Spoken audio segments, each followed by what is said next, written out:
Welcome to week 2. This week we're going to cover chapters 3 and 4. Chapters 3, it's about business drivers for access control. What are the business requirements that we need to make sure that we have protection? How is that information classified? How do we control the value and protect it? So what is a business requirement? In business, it's vital that we protect our data.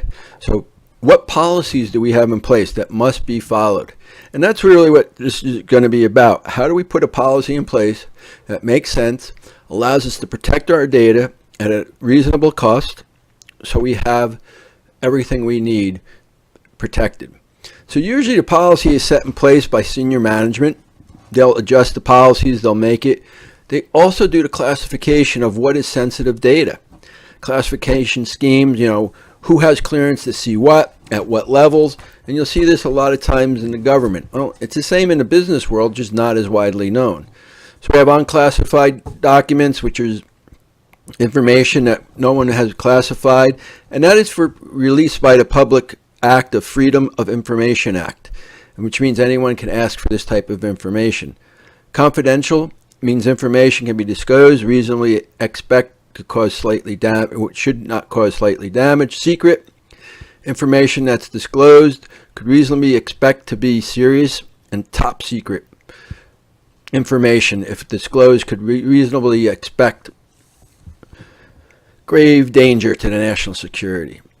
So we're going to look into some of this information.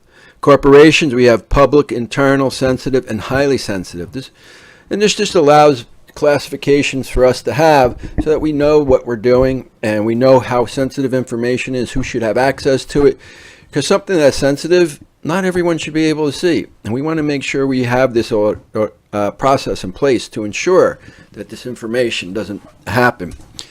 We also have how do we declassify something? We're going to look at that. Systematic classification, mandatory, so something after 25 years, and the Freedom Act, we talked about that. The Privacy Act information, Privacy Act in 1974, and basically it becomes a collection of information that allows us to ensure that our privacy is kept. So we're going to be looking at these topics this week. So what are some of the business drivers? We talked about cost already, cost benefits analysis. We're going to look at risk assessment. How do we perform a risk assessment? So how do we know what is going to be out there? We'll understand the different levels of it. Cost containment. If we get breached, well, what's it going to cost us to fix this? If you look at Equifax, one of the major breaches in the history so far, they cost a lot of money to get that under control so that they keep it in shape. We'll look at operational efficiency. How do we make sure the right people have access to the system when they need it to do their job, and they only have access to the areas that they need versus giving them everything that they have. And we want to make sure that we protect our value of the data that we have. We're going to look at the importance of external access control. That's going to cover chapter 3. For chapter 4, we're going to look at the different laws that are out there. Throughout the years, government has put laws in place to ensure the safety of the government and of the companies, and to protect the people. So it's not just about protecting companies, it's about protecting the people as we look through some of these laws that we're going to have. Everyone has to follow laws and regulations. The Gramm-Leach-Bliley Act is the Financial Act of 1999, and basically that was aimed at the financial industry that covers banking, insurance, securities, and it basically is saying that we have to ensure that the Gramm-Leach-Bliley Act of 1999 financial basically covers all the financial world, securities, insurance companies, and it means that companies have to develop a comprehensive written information security plan, physical safeguards, and to keep risk at a minimum. And we have the Health Insurance Portability Act, HIPAA, Basically, that was to make sure that patients' privacy is kept, that they have access to their own data, and no one has access to give it away.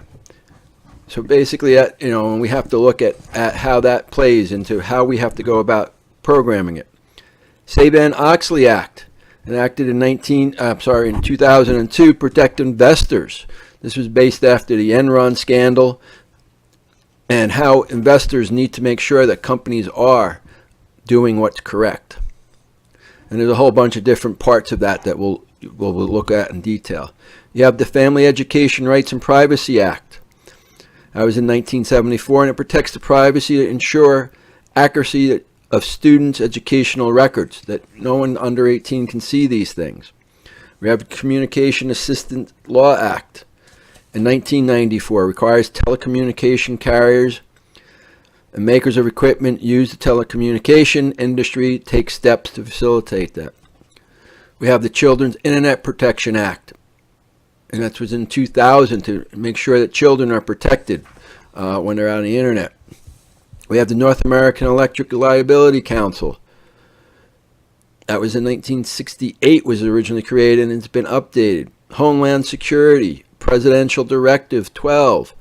This is in 2007, and basically it's to protect the credentialed government employees, contractors. It covers how do we identify people that are coming to work onto the areas, and that. So we're also going to look at some best policies on how that could come into effect.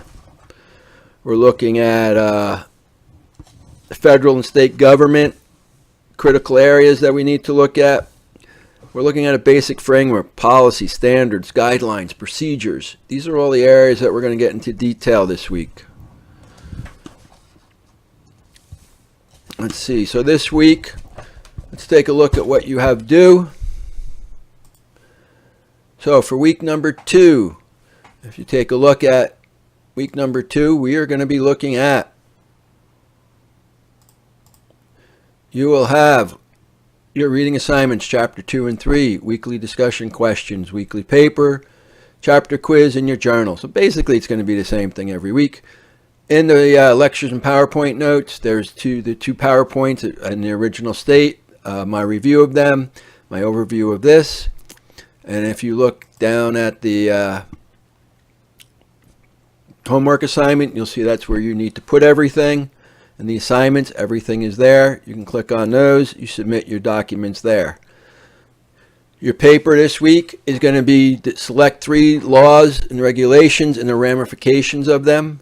Your 2 discussion questions will be available. Remember, they're due Thursday night. Your initial response, and then you can respond to 2 other classmates. Your journal entry at the end of the week, and you have a quiz. So just take those at your leisure. If you need to get a hold of me, please email me. Or you can leave a question on the question bank. If you have anything that made you smile this week, please let us know. And have a wonderful day. We'll talk soon.